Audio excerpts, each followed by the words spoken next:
Go ahead and pause it now.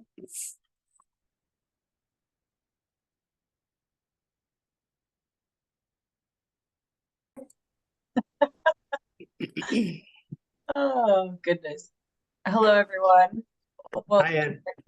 Welcome to the Parking Committee. Yeah, let's go ahead and get started. A majority of our meeting today is associated with an update from our parking consultant. So let's get moving on that. So, you want us to begin?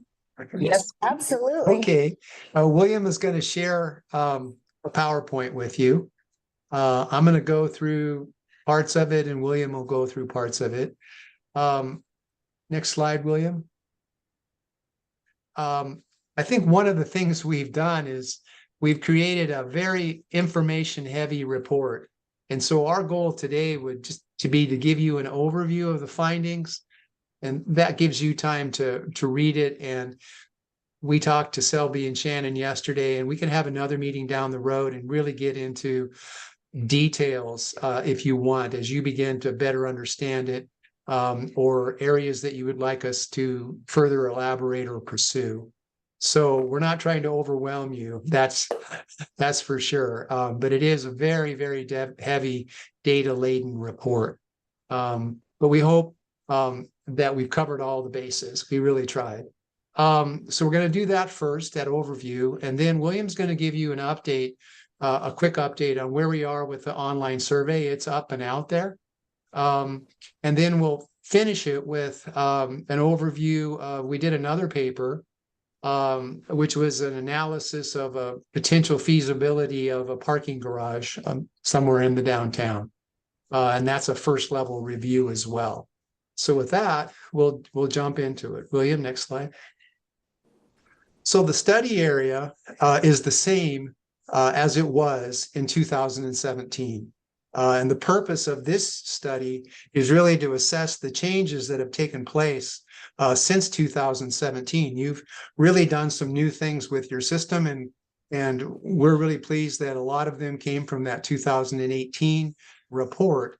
But the biggest change, of course, has been the transition to timed parking and paid parking in the downtown core zone. So as you can see in this study map, the large black boundary is what we call the downtown, the data collection area. It's the larger downtown.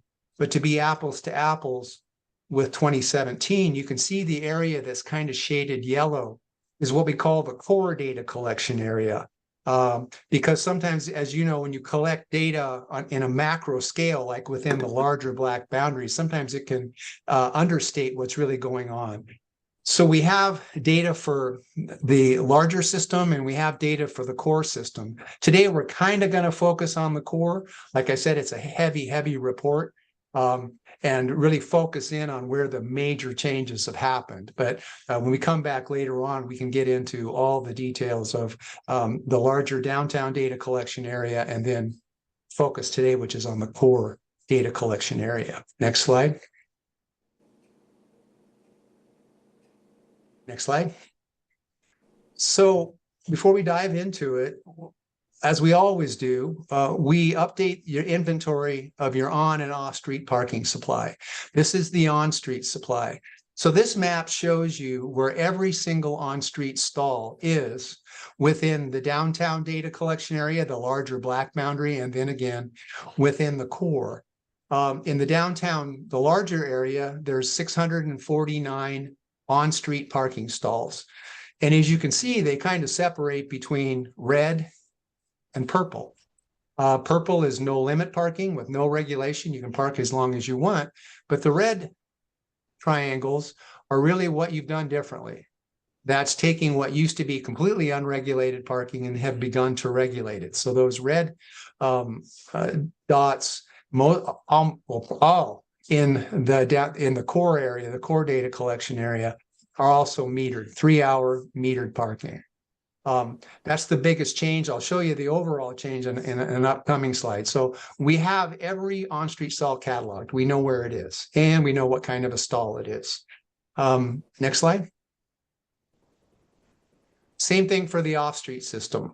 The larger boundary area has about 70 parking sites. That would be all of those numbered sites within the black bounded area. It totals about 1,764 stalls. But we collected data, we sampled 47 of those 70 sites and about 1,504 stalls. Very, very almost exact to what we did in 2017. Not a lot of change in the supply. We noted a 95 stall increase in total number of off-street parking stalls, but the same number of sites. And that could have been, a lot of those sites are gravel. So that 95 stall difference is probably could have been just the way we measured it this time versus the way we did last time. But really very, very little difference in the off-street supply. The blue lots are lots we did not collect data on, and we didn't put it in the report yet. It'll be something we can do supplemental if you want. You can see that there's lots outside of the black bounded area. We collected data on some of those lots, for a lot of reasons, because some of them are larger. Like lot L, you can see in the bottom left-hand corner. That is the P6, big giant gravel lot there down on the end. But we have the data, but we haven't done any reporting on those yet. They're remote lots, and they're there as we get into a larger strategy discussion of what we might do with remote lots. Basically, it's the same remote lots we collected data on last time as well. So that's the overall, and the reds, again, in the boundary, the red sites are the sites we collected data on. Next slide. So we collected data over 2 days, a Thursday and a Saturday in August, the 10th and the 12th. And that's close, at least it was in the summer. So we have a summer count that we could compare to 2017, which was done in late July 2017. So before I show you all the numbers and charts and graphs, I thought I would start with what did we find? The question always is really bottom line, what happened? What you're going to see in the slides that follow is that the transition to pay to park has really resulted in a more efficient parking system across a lot of metrics. And we'll show you some of those. So the system has gotten more efficient in terms of turnover and the way people are distributed, which I'll show you is really interesting. One of the key ones is turnover itself is much higher on street, both on the weekday and on the Saturday. You're putting more cars in each stall that you have that over the course of a day than you did in 2017. Big change has occurred in the number of people parking off-street, a significant shift in users going off-street. And we have a feeling that that's because you now have 3-hour stalls and we're removing employees and long-term parkers from the on-street system into the off-street system. And we'll show you that. The system operates well and has improved over a number of industry best practice metrics, things like duration of stay, violation rates, turnover, as I mentioned, have all improved. It goes along with that becoming a more efficient system.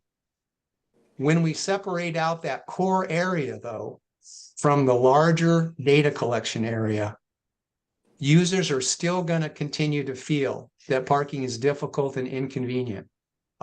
There's a high number of constrained block faces, particularly within the core area, and also particularly in public lots. And even more so, that's consistent on the weekday and on the Saturday, but even more so on Saturday.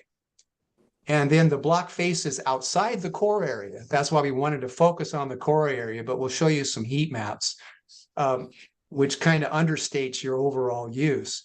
Block faces outside the core have low demand. If you remember, we gave you a pyramid a long time ago of color, and green is low demand. There's a lot of green happening outside of the core area. That was an issue in 2017. It's still an issue 2023.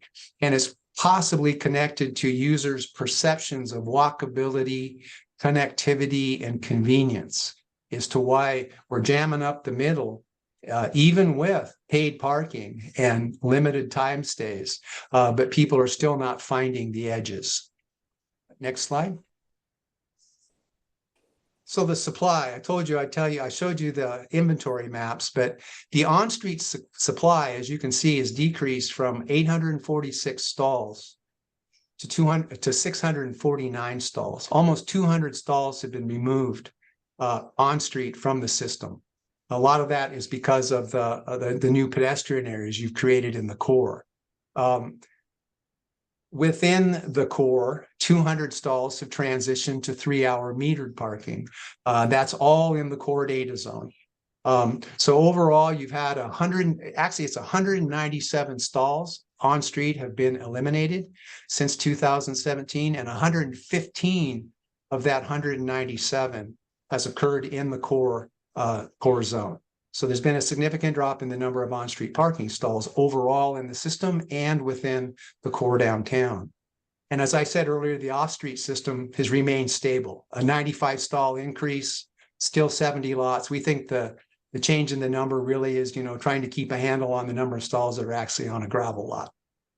So we think it's pretty much exact from 2017. Next slide. So now we can look at data. Sorry for the busyness of this map. And again, this is just, we have maps like the charts like this for the larger core area, but this is just the larger data collections on the larger downtown. This is just the core area. And the graphic on top is occupancies on street every hour between 2013 and 2017 in the core zone, that sort of 329 stall area in the core. And as you can see, there's been a huge shift in demand. The total number of unique trips on street have decreased by about 33%. And as you can see, the peak hour in 2017 was 2 p.m. and occupancies in the core zone were about 88% on street. But it was completely unregulated. Currently, it's about 70% in the same hour. So you can see the blue arrow and the orange arrow, the blue arrow being 2023, the orange arrow being 2017. Interestingly, though, that you see that the occupancies are 70%, but if you look at just the 3-hour stalls, the occupancies are at 80%. So when you narrow it down to the 3-hour parking, they're very well used, and they're still at 80%, which is considered efficient within the industry, as you can see that orange band. But that doesn't show even when you show the whole core area, not just the downtown, just the core. You can see that it's somewhat deceptive. And when we get to the heat map, it will become even more evident to you. As I said, a lot of improvement in metrics. One of the things that retailers in particular are interested in is turnover. I want to put as many cars in front of my business as I can in a day. And the number of vehicles served per stall has increased. And turnover, got to move this little box here. Turnover is 4.3 in 2023. 4.3 turns per day per stall, as compared to 3.63 in 2017. So we're putting more cars in the stall. There's less vehicles on the street, as we said earlier, but part of that is because we've removed a lot of stalls. But the turnover is really improved. So hopefully retailers are seeing more customers per stall, and hopefully for every new customer or additional customer they're seeing more revenue generated. In the core, so that 4.3 is in the larger downtown. In the core, that turnover goes to over 5 turns per stall on a Saturday, on a weekday. And that's really, really good. What that means is your average time stay is just a little over 2 hours for any car that's in the 3-hour parking. So the 3-hour parking is good. It works because the majority of customers are only staying just a bit over 2 hours. The violation rate is 8%, which is well within industry standards for efficiency. The industry says you should be between 5 and 9%. And we haven't figured this out yet, but in Leavenworth, because you have the app, there are a certain number of people who will ask for an extra hour.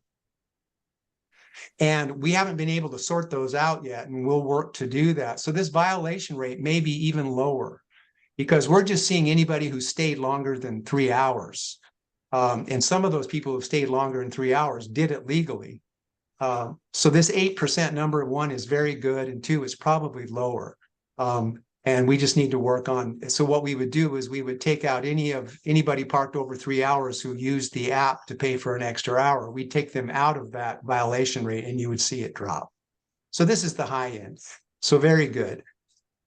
Interestingly, now in reverse, when we move to the off-street system, which is the graphic below, you can see that the off-street is probably absorbing a lot of the demand that we were seeing lost from the on-street system.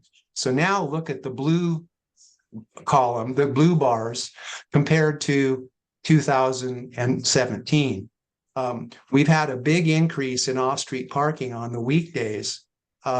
It's up by 10 to 15 percentage points in every hour, which is a big increase compared to 2017. So again, we still need to think through, did we actually lose parkers, or are we just shifting demand? And hopefully one of our goals was to shift demand, is to get long-term parkers off street.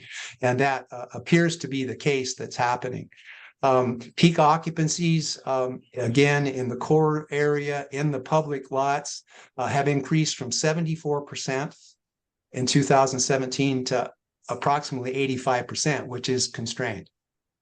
So the shift has occurred. And it's occurring heavily in the public lots. Most of the empty parking, and we'll go to a heat map next so you can see where the empty parking is. Most of the empty parking, there's about 800 stalls, even at the peak hour on a weekday. There's 800 empty stalls downtown. Most of them, about 600 of them are in private off-street parking lots, and the rest of them, about 200, are on residential on-street parking areas. So there's very minimal capacity on street, in the public supply, or off street in the public supply. So next slide, William. So this gives you a sense of, when we always talk about heat maps, they're really the most visual and easy way to see how parking works in a downtown. So this is what we call the combined peak hour. And that means this is the point in time when the most vehicles are parked on street. Well, put it this way. This is the point in time when the most cars are parked in the downtown in any 1 hour. And as you can see on the graphic, the table on the right, we have the cities. This is just a breakdown of the city's public lots.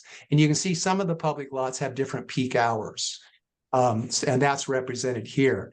But I think what's important in the blue circle, which is again, a portion of the core area. If you look first at the on-street lines, which are the long lines, most of the on-street lines within the core on a weekday are red. And then you see the green outside of the core area, up there up there on Center Street, Benton Street, Evans, and then up to the northeast, you can see that there's green. That's why we said some of that, it might be related to connectivity, distance, for whatever reason. The concentration on the weekdays is occurring in the core zone on street. And then you can see again in the table, there's only one public lot, which is P2, lot ID 47 is 73%, which is very efficient. That's where you want it to be. But P1 is at 100% in the peak hour. P3 is at 94%. P4 is at 100%. City Hall is at 87%. And the Hopkins Memorial Pool was at 70%. There's only 54 stalls empty in the public lots at the combined peak hour. So again, more efficiency out of the system. The weekdays are operating very well. It's all mostly is concentrating itself in the core area. And then again, when you see why do we show such lower occupancies for the overall downtown is because outside of the core area, people are still not finding available parking. And so that's the weekday. Next slide. So this is Saturday, and things are just, the trend is the same. It's just more intense. So as you can see, again, there's a reduction in quote unquote on-street demand when you compare the two study years, 2017 to 2023. But remember, in 2017, if you look at the peak hour, the orange arrow in the graphic there at 1 p.m., you were 104% occupied in the downtown core because people were parking illegally. They were parking in front of fire hydrants. They were parking in, gosh, we saw them parking halfway into crosswalks. And now your peak hour is at 3 p.m. and it's 88%, the blue bar, which is still in the red zone. The good news is that 1, 2, 3, 4, 5, 6 of the 10 hours are in the orange band, which is exactly where you want them to be, which is considered efficient. So again, we've seen a drop in the number of cars parked on street in the core. We eliminated 115 stalls in the core, and 3-hour stalls are even at the peak hour are still 92% compared to the overall average for the zone, which is 88%. So very, very high occupancy, high use, which is good, but more and more into the efficient zone on a Saturday. Same thing with the metrics. Turnover is up, not as much as up as it was on the weekday because the average time stay goes a little longer on a Saturday. People are there for 2 hours and 15 or 20 minutes. So they're staying a little bit longer, which then slows the turnover rate. But again, nice increases in turnover Saturdays, both overall in the downtown, and then it's up to 4.21 in the core compared to 2017. The violation rate is higher, 12%.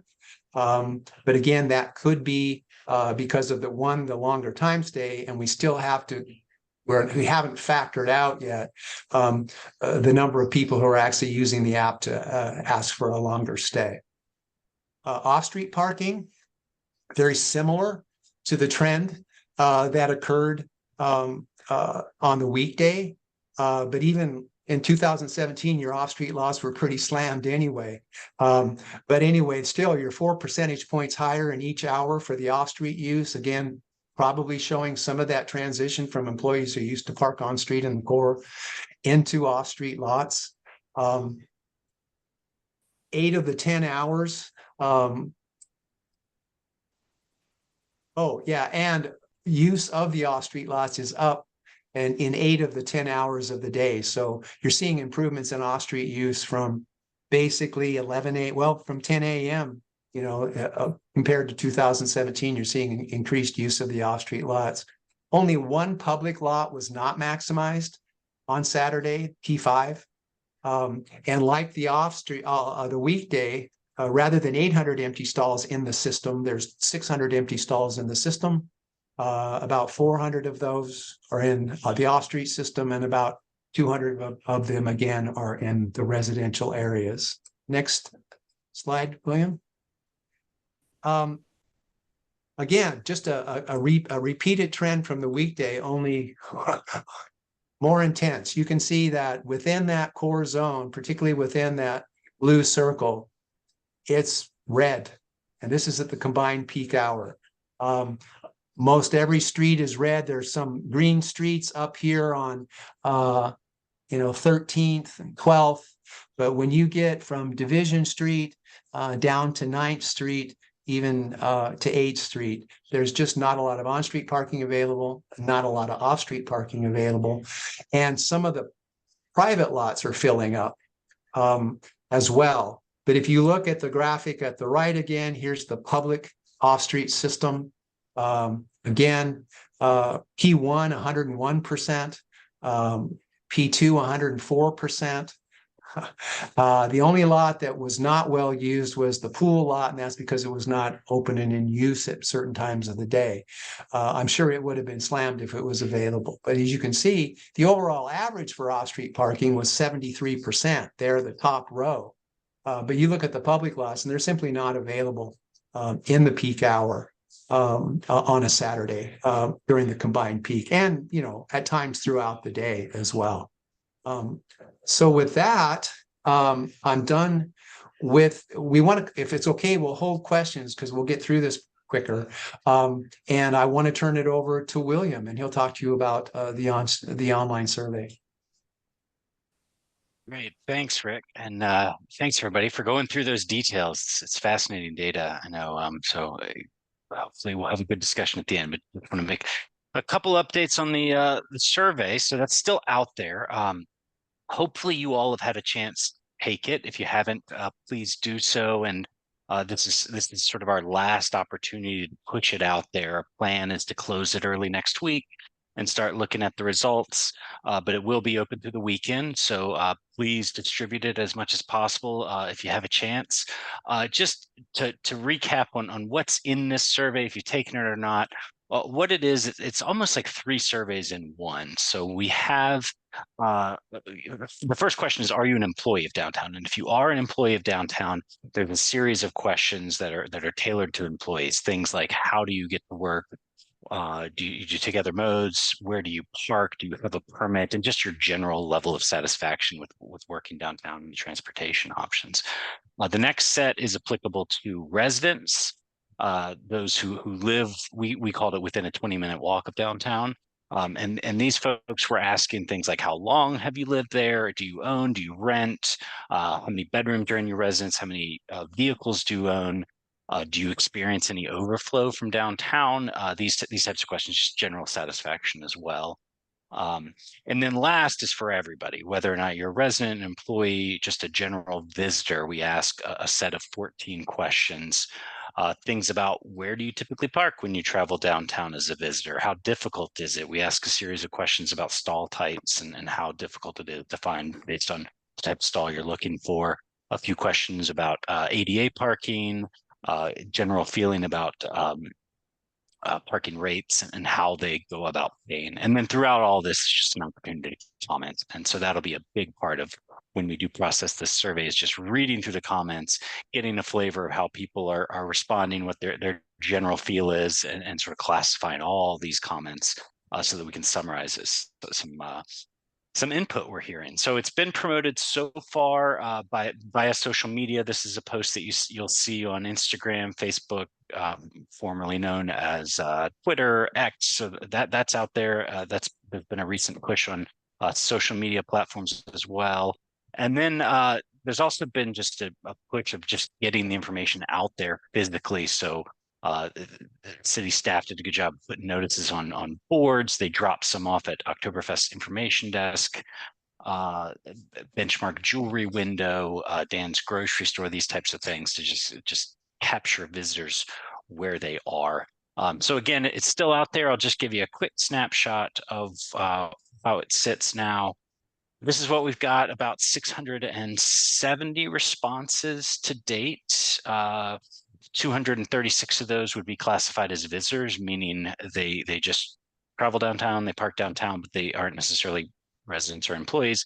291 residents and 228 employees. And there is some degree, I believe it's about 100 right now, who are both downtown employees and classify themselves as resident of Leavenworth. So the trend at the bottom is just when did we get these responses? And you can see this massive spike. Most of these responses came in right at the end of September. That was when a big push was made on social media and Oktoberfest. So it's sort of tapered off since then. Our hope is over the next weekend, as there's one more push before we close it early next week, we'll see some additional responses come in. So yeah, we'll try to get some information to share by November first of some preliminary findings, and then after that, we will be putting together a detailed report that summarizes the findings from every single question, but also, as I mentioned, summarizes just the general feedback and what we're hearing from all these different user groups and their experience of parking downtown. So hopefully that's helpful, and hopefully we'll learn a lot from the survey. I think we will. What we're going to talk about now real quickly and then go into questions is the garage feasibility analysis. I know this has been an issue on the table since 2017. Next slide, William. And so in 2017, the financial feasibility analysis we did for you was for the on-street parking system to show that it was definitely financially feasible based on your use back then. Now we're going to look more at what it would cost to put a garage somewhere in the downtown. This is a lot of caveats up front. This is a high-level model summarizing the assumptions that go into a financial feasibility assessment for constructing an urban garage. This is a first run model, and it should be viewed very much as prototypical for any downtown site that might have a similar footprint that would allow 45,000 square feet or more to build a garage. We just use the City Hall site as a representative sample. It was a site the city owned. So without a design, without more detail as to a specific site or a specific design, these are prototypical. We do these for a lot of private developments in municipal cities. It's always a way to look at these financial feasibility analysis at this level is how close are we? Are we in the ballpark? Is this something we can even talk about? And so that's why we did this. We assumed 300 stalls, but you net about 209 stalls because you're probably going to remove something, an existing parking, to create a lot to create a vertical structure. And so to get 200 stalls, you're going to need maybe 300 stalls or a site that has a site that has about 100 stalls on it to get the 45,000 square feet. Otherwise, you're going to go very high. But again, without a design and without more information, we're just assuming a prototypical site is available somewhere in the downtown, and you would put 300 stalls on it to get about 200 in return. The city's current parking fund, we have a paper coming to you soon on the overall operational review of your system. The city's parking fund is very healthy. You probably know that. It's generating positive revenue. We did this on a 2-scenario model with a low revenue assumption and a high revenue assumption. And we'll tell you how we got to that. Next slide.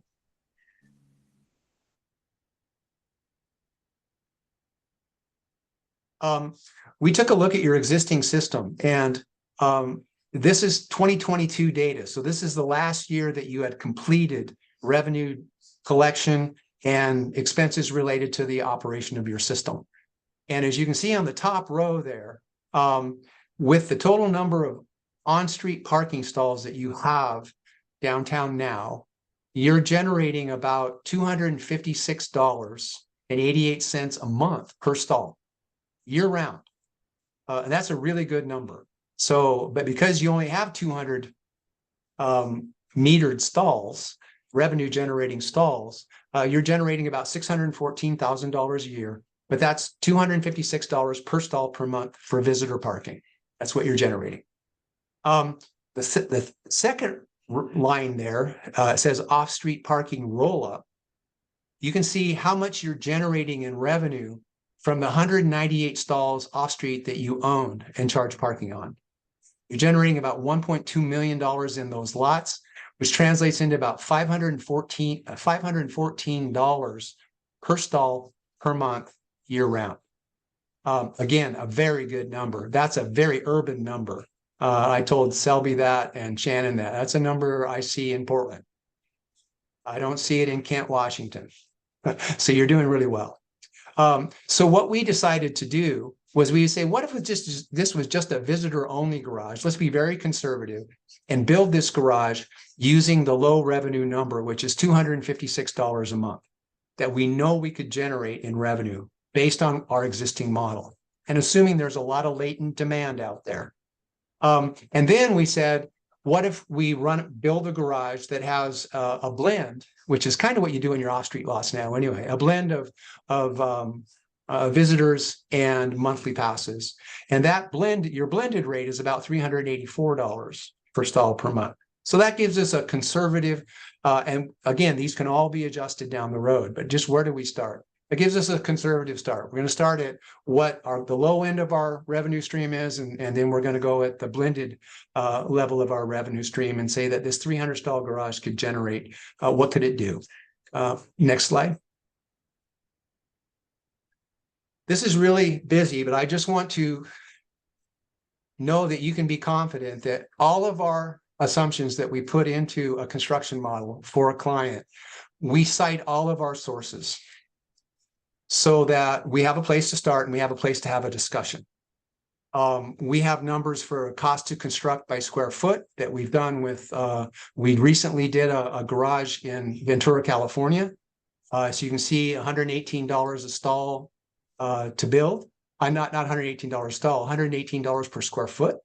That can change in different situations. It can change relative to land costs. But I just want to know that as we move forward, is if people have a better approach or have better numbers, we would just ask them to cite the source for us, and then we can update our model. But we're very careful about what we do. We've worked again with a lot of these facilities in municipal and private settings. I just wanted you to show there's a lot of detail that goes into the background of our model, but we're always willing to change. We did make some significant changes in Ventura when we started getting design and we started getting actual, whether they were going to put an eco roof on it, whether they were going to put a public restroom in it, things like that change costs. But again, this model is high level. We just want you to know the model's there. We can make changes to it. You can see we put the revenue numbers in, the two different models. The source is you. We're using your revenue and actual revenue generated in your system in the green there under revenue. And all of our operating expenses, RWC, we used to manage garages. We have relationships with lots of garage operators in urban cities. We keep a database of our own operating revenues, what it costs to operate a garage. And these can go from high to low. Again, because we don't know how it's going to be operated. Is it going to be attended? Is it going to be secured? Is it going to be pay stations? All of that. How many entries and exits are there? Again, these are low and high revenue assumptions, but we've taken them from real garages that are currently being operated throughout the Pacific Northwest. So that was kind of my what do you call that? That was the legal thing, the guy who talks really fast after commercials. But here's the bottom line.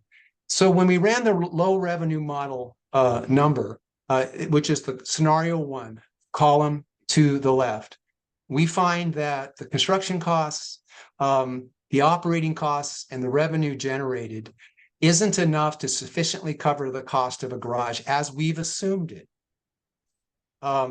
And it would need some subsidy.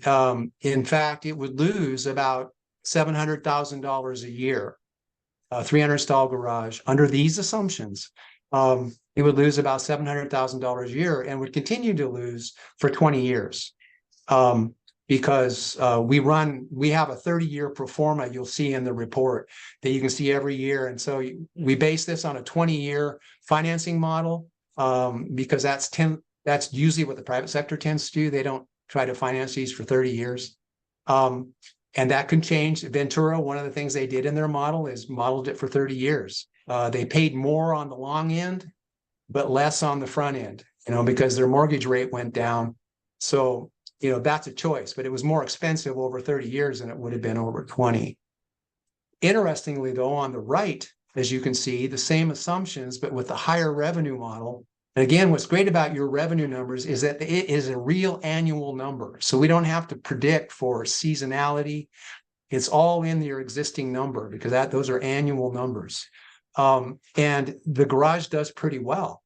It loses about $91,000 a year. So again, my two little check marks under high revenue and low revenue. If we knew more about the location, we knew more about the design, that's the next step. But it would definitely need to be a mixed use garage. It could not survive as a visitor only facility. And that's part of the seasonality. The one thing your off-street lots gives you is that they probably maintain a higher level of use throughout the year because employees are always downtown. And so a mixed use garage with additional refinements, but you're within the sweet spot of a discussion of a garage that could be located downtown. So that's the upside of the revenue model. And again, if you haven't got that report, Selby and Shannon will be getting it to you. And then on the financial side, Pete from our team will be getting that to Shelby and Shannon, the operational review, which has a pretty extensive detailed analysis of your existing financial system. So with that, Rick, I just want one point of clarification. When you say mixed use, many times that's a mix of uses in a building. So we talk about mixed use, commercial and residential. You mean a mixed use, not just visitor parking, but visitor and monthly permitting. Correct. Okay. Correct. Thank you. Yeah. So a mixed use garage would mean it would not be a single use facility. We would want to blend your typical visitor with long-term monthly parking and find the balance. Going back to your heat maps, find the balance where we could keep that thing in the orange band as much as possible for as long as possible throughout the year. That efficient level of parking. So with that, I think, William, next slide, and we can go to questions on any of the three topics.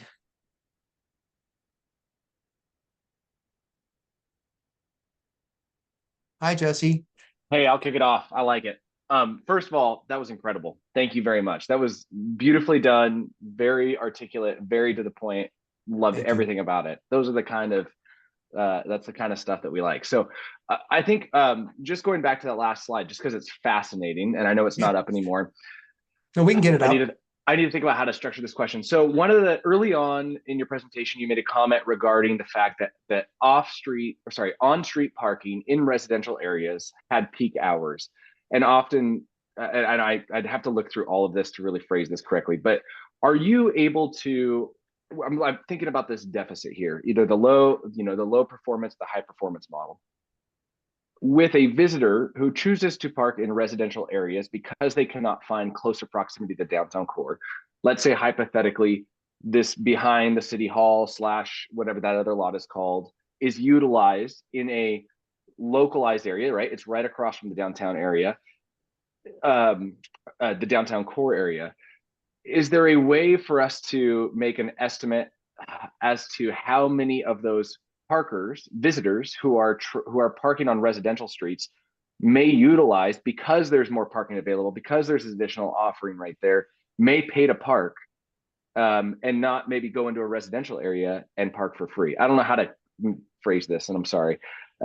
Basically, I'm trying to say, is there any assumption that we can make that more people will park and pay because there's availability in the core area and additional spaces available in the core area?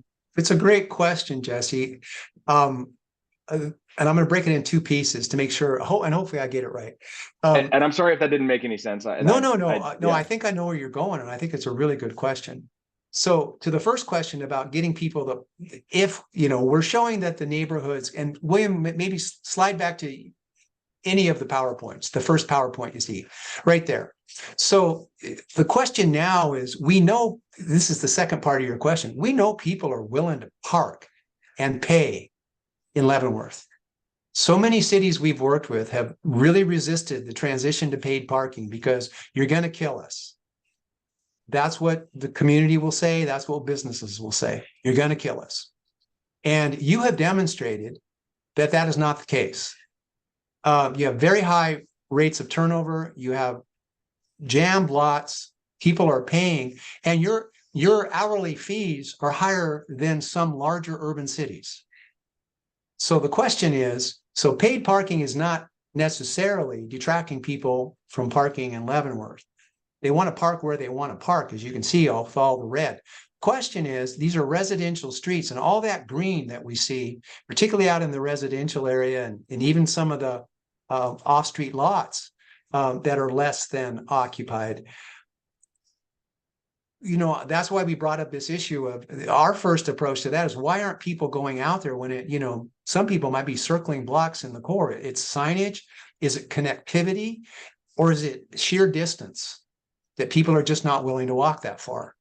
And that helps us answer questions down the road. Is if people aren't willing to walk that far, we have to find capacity within that band that they're willing to walk to. And then the fourth part of that is, I don't know, we still have a long conversation with residents as to whether you want people to park out in your neighborhood who are not residents. But I think right now, the big question on the table is, why so much green? Why are we not getting spillover? And because this is the peak of the heat, right? This is the combined peak hour. So, you know, there's just, we have all 20 hours of heat maps. We're not seeing any residential street light up, at least on a very busy summer week, a Thursday and a Saturday. So I think your question is important. Not only, yes, people will pay to park. Two, if you had capacity, I think they would continue to pay to park. The question is, where does that capacity need to be? Or if we're going to move some of that demand outside, what's limiting us from doing that now? Again, that issue of connectivity, signage, information, price, because it's free out there. Literally, people who come to, if anybody comes regularly to Leavenworth, you could, if you want to walk that distance, you never have to pay. So great questions, but still, that's what we need to figure out in the strategy. So we don't have a good answer yet. That's why we wanted to put it on the table with you guys. So great question. Thank you for that. Other questions? Thanks. Yeah, it sounds to me like people are willing to pay, but they don't want to walk. That's the priority. And Yep. so had you factored in the idea of a shuttle that would deliver people from the parking area, the proposed parking garage to, you know, have it, you know, do a route around Leavenworth so they could literally park at the parking garage knowing they wouldn't have to walk. They could get on a shuttle and go anywhere in Leavenworth they wanted. Similar to, I think during Oktoberfest, we had that at the Link parking lot. I don't know if we had improved parking there. I didn't stand around and watch. Yeah. But the Link parking lot had the Oktoberfest shuttle delivering people back and forth to it. So I guess my question is would a shuttle factor into the success, the profitability, the revenue success of the parking garage? And I'll let William jump here in here in a minute, because I have an opinion. I want to make sure I got William's opinion too, because he's an expert as well. Okay. But what we have found is that usually shuttles come with the cost of parking, and usually the parking is less because you're in a remote location. So first you got to entice someone to go to a more remote location. For this point, just say not necessarily within that 650 to 700 feet that a customer is willing to walk, and even an employee.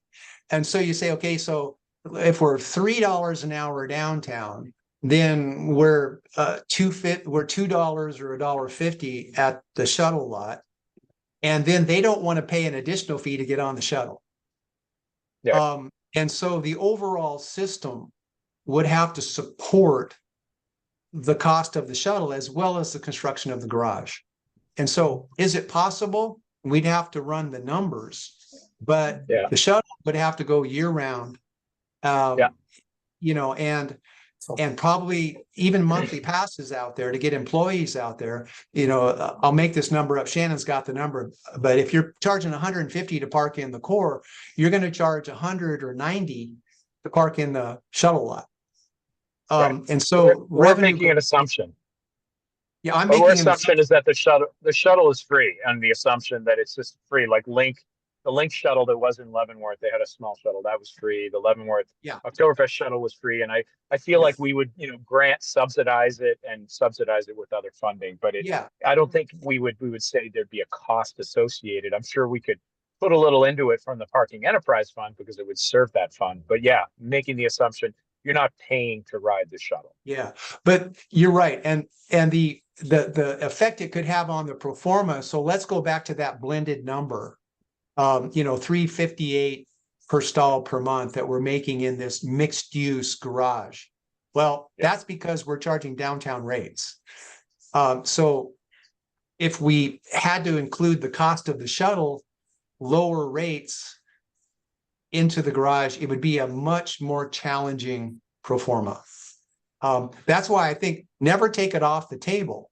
But I think, these ideas of, I think we need capacity, and maybe, we need capacity in the core, or we need at least within very close proximity of the core. We have this opportunity potentially in these green areas. Let's have that discussion. And then, with the garage discussion, talk about what you're exactly talking about. What would be, if we had a shuttle, it was frequent, and we wanted employees to park out there and visitors to park out there, what would the rates be? What would be the format? You pay for parking, but you hop on the shuttle. It's free. It comes with it. Right. Yeah. So, great questions, but that's what we want on the table. This is exactly the type of response we wanted. Yeah. But I think And all one- I'm saying is that there's a certain ordering we'd want to go through. Yeah, I understand there's more details to get a concise answer for what I asked. Yeah. The other quick question I had was, do you believe that increasing core parking numbers, would that help prevent residential parking, on-street parking? Because that's something I feel like we want to give to our citizens, is reduce residential parking by increasing core parking, so that the visitors in general, are going downtown, and we're not congesting our neighborhoods with traffic and people walking through. Yeah, well, that's a policy decision to be made with the residents. You already have residential permit programs, but usually when you get a residential permit program, it means no one can park long-term in your neighborhood. The signage generally is permit only between these hours, 3-hour parking or 2-hour parking. But we've always been of the mind, our philosophy is have the tool, but only the neighbors can implement the tool. But I think that's a discussion. I mean, there's a lot of potential during the day when it looks like residents are not there on those green streets. During the day, could we put a few employees out there? We can control the occupancy on your streets to assure that your parking is not jeopardized. But you look at this, from 3 to 4 p.m., not even a lot of residents are parking on the street in the residential areas. So that's an opportunity. And that's a lot cheaper of just, now it's 150 in the core. For $80, we can park you on a residential street, but we'll control the number of permits we allow out there. And the residents aren't jeopardized, and you haven't had to build new supply yet, which is in your future. Yeah, That's interesting. Interesting. Yeah, I can just dovetail on that a little bit. Part of the thinking here, just thinking long term, is about what do the customers want, and what's the inconvenience factor for customers, and how far they're walking versus employees, and trying to get this balance of prioritizing employees in the core versus visitors in the core. And if you're starting to think through a shuttle system to the periphery, ideally you'd be wanting to put more employees on that shuttle, because that would free up space in the core where customers really want to park. A customer is going to be more satisfied if they're able to park walkable from their vehicle and they don't have to worry about the shuttle, right? But that's going to require employees to be amenable to that idea of being out in a peripheral lot. And so like an airport model. Yeah, right. And so if you're thinking about these peripheral locations, particularly if you're thinking about it from an employee perspective, would an employee, could you put more employees in these residential areas and control them, not have this cost of a shuttle? If you can get the residents on board to say, there's plenty of parking. If you put 5 employees in my neighborhood, it's not really going to be noticeable. That's a lot cheaper of an option than putting employees and running a shuttle continuously. So just thinking through these options for surplus parking and where to put employees. Knowing employees want to park in the core, I understand that. That's really where they want to be. But as you get these constraints, you kind of have to make these hard choices. Yeah, no, that's great. Questions? And the shuttle, I believe, would be beyond just parking. It would just generally serve people in Leavenworth, you know, in a general sense. And so, and Absolutely. one last question is, we did explore the idea of trying to get more of community members downtown by offering, you know, a 10 hours free of parking to residents and UGA members downtown. Do you guys have any experience with that kind of thing? Have you seen that work well or not work well at all, where residents Well, we've seen great question. We've seen it work. We've seen more instances where it doesn't work well than it does work well. Okay, and could you elaborate on that? Yeah. So I think there's about 2,500 residents who live in Leavenworth within the city limits. The first thing you would have to do is exclude employees from that program. And it becomes administratively burdensome. It's really hard to do, you know, in terms of setting up the system to administer the permits and administer the access, communicate it, etc. Two things that we've seen that work better, and to me, one of them is in the city of Laguna Beach, where each resident, non-employee of the downtown gets 5 free cab rides or Lyft rides to and from their home to the downtown every year. That's interesting. And the parking That's fund creative. pays for it. And what they're finding is nobody's using it, but it helped to address the issue of, I never come downtown because it's always too crowded. You could give them free parking and they come downtown, they're not going to find parking right now anyway.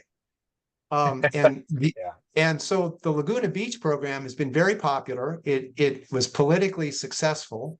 The community bought into it.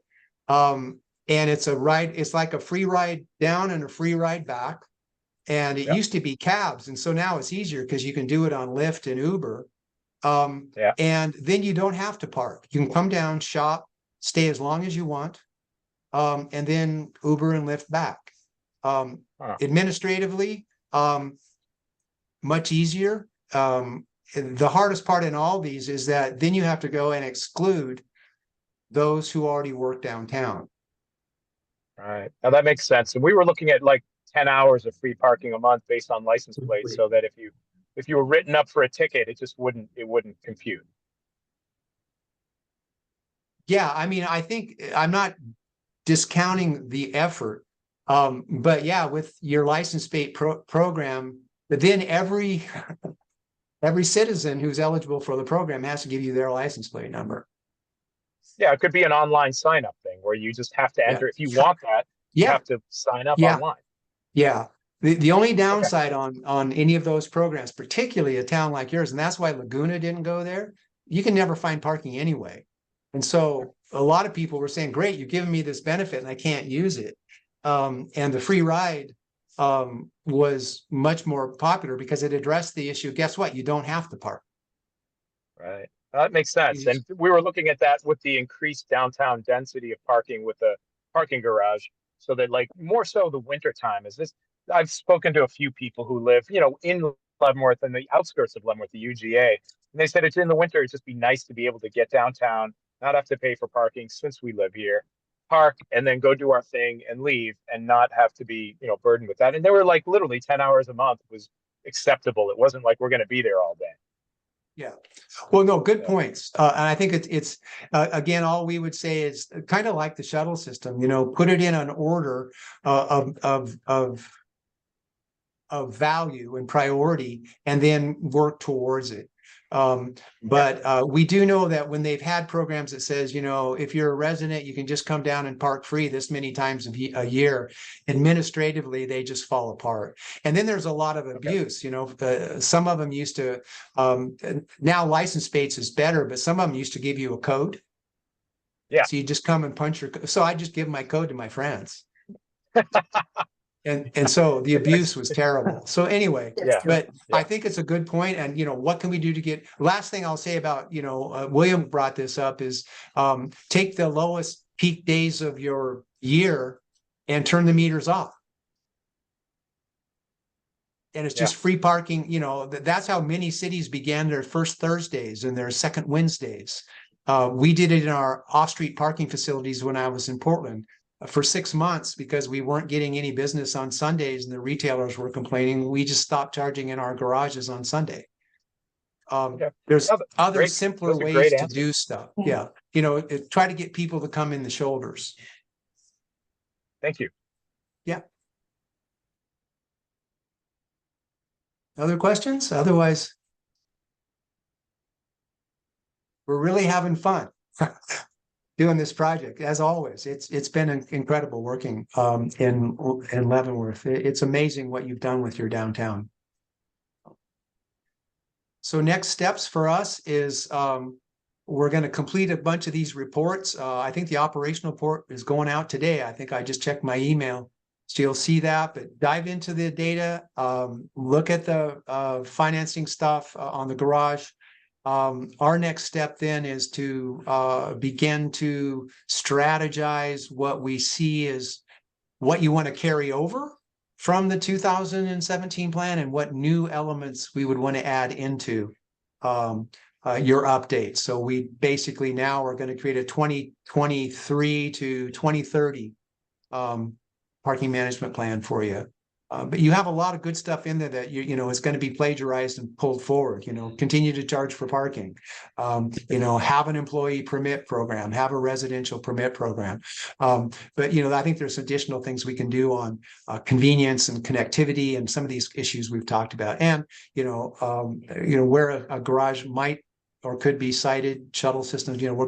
But anyway, the next step is to get into the parking management plan itself. Did I miss anything, Shannon or Selby?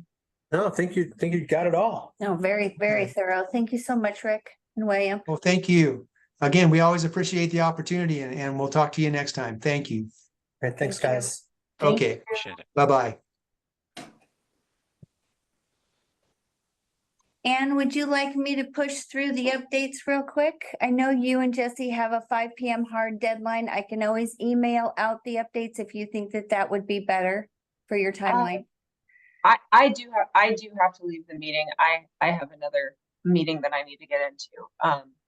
So if you need my presence for any of that sort of thing, it might be better to do that via email. But I do have to duck out. I apologize.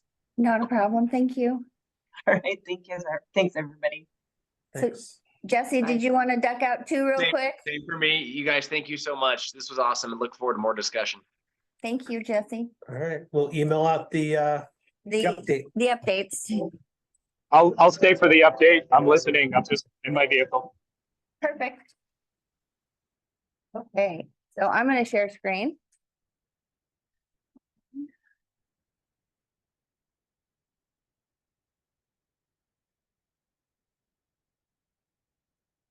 Council. Really? Yeah, you can get into council. Why'd you put in council? For all my documents, go for them.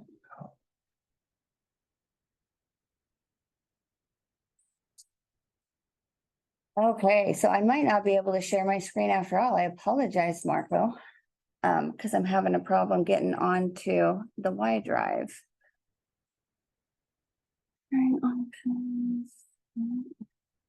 That's a why. It's not a huge problem. I'm more into the discussion because I'm not really looking at my screen while I'm driving. I think it's best if we just email out the update. It's a quarterly one at this point. It's July, August, and September. And if you have any questions, folks can email and Shannon can address them. The Yeah, I only take other- that. I thought the overall the meeting was very productive, but yeah, thank you. Yeah, no problem.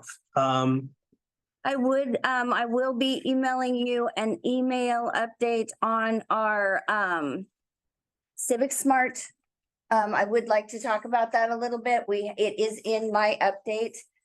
We did install the 6 buttons and I am still getting quite a bit of complaints on them. I don't feel like the equipment is the standard that we want or need our guests and businesses to have to deal with. So I would like to look for an alternative for our guests.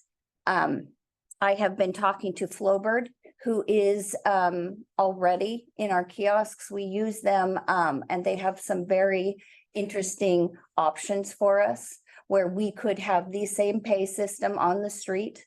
I'd like to test it out in about 6 areas downtown where I have the most customer complaints and the most business complaints as far as customer dissatisfaction. So I would be proposing to test some kiosk meters. They would be multi-space. They would sit in the block and do the same thing that our meters are doing, with the added benefit of some language options. We can do more than English. We can have the pay to display plus a pay with your plate option, which covers more of our guests that are struggling with what we have. And that is kind of the direction that I've been going with Civic Smart, with their recent basically for the failure of the meters to meet the standard that we have. We still have way too many customer complaints, but they are working. I mean, in all honesty, people are able to pay. They're not able to pay as easily. And the first try and the way we build them out to our customers, that it wouldn't be a problem. Just pay for your parking, walk off, go enjoy our town. And that is kind of the system that I have been trying to implement in town. So that is my Civic Smart update, that I would like to test something else that I feel like, while it was a wonderful decision back in 2020, it might not have been the exact approach that we need in our town, especially when we have our eye on customer usage, snow removal, the aesthetics of town. I feel like we might be able to accomplish the goals that we have in our parking system with something that has less of a footprint and is much simpler for our guests to use and doesn't make our downtown business owners into parking liaisons. That sounds excellent. Do you have, with Civic Smart, since they've admitted that it's somewhat of a failure, is there a way we could kind of get a settlement for them to help us transition to kiosks everywhere instead of the meters? And if there's a cost associated, it'd be good to know. We don't want their technology. I would strongly suggest not working with their technology. They have thrown everything at the kitchen sink at us, and I don't know that they have actually admitted that this is a failure. I don't think it meets the standards that they sold to us. I don't think in any way that this is the system that they sat down and with the parking committee and said, this is going to be the greatest, easiest most wonderful thing for you. I think I've yeah, that's what I think. Okay, well, I mean, let's say we arrived at a saying, hey, you're taking your meters back. You're going to pay us for our pain and suffering. And we can now install kiosks. I think the kiosk idea is fantastic, and I really appreciate you coming up with that. And I've seen it work well in a lot of cities. One of the things I can do, Marco, is I can move a little faster on this because I have 6 kiosks in my inventory. So I actually can implement this as a test if I can get everything in a row sooner rather than later. So that is kind of one of the things I'm looking at as well. And then we can maybe have a separate discussion about how to deal with the transition away from Civic Smart. Maybe have our lawyer have that discussion with us to figure out how well they fulfill their contract and obligation. Yeah, we began that discussion a few months ago. Oh, great. Okay, thank you. I appreciate that. Yeah, I think kiosk is a great way to move forward and just get away from these meters, and then maybe we can implement more of these ideas that the parking consultants had. It's great. I'm in full support of that kind of movement. Perfect. That was the biggest thing I wanted to bring to you. You will get an update on the Clever City aerial pilot, which will include some maps. We are still working on that. There has been a delay, but they are working with the electricians. So we're making progress, even though it doesn't quite feel like it. I'm very impatient. I wanted it done a couple months ago. So this is a great exercise in me learning how to just, go with the steps. But I will include this along with the parking revenue. You will receive the parking revenue for July, August, and September in your update, along with the infraction revenue. Those will be on different. I think you'll be pleasantly surprised with both of those items as well. We made money. Thank you. Thank you. There any other questions? Nope, I'm happy.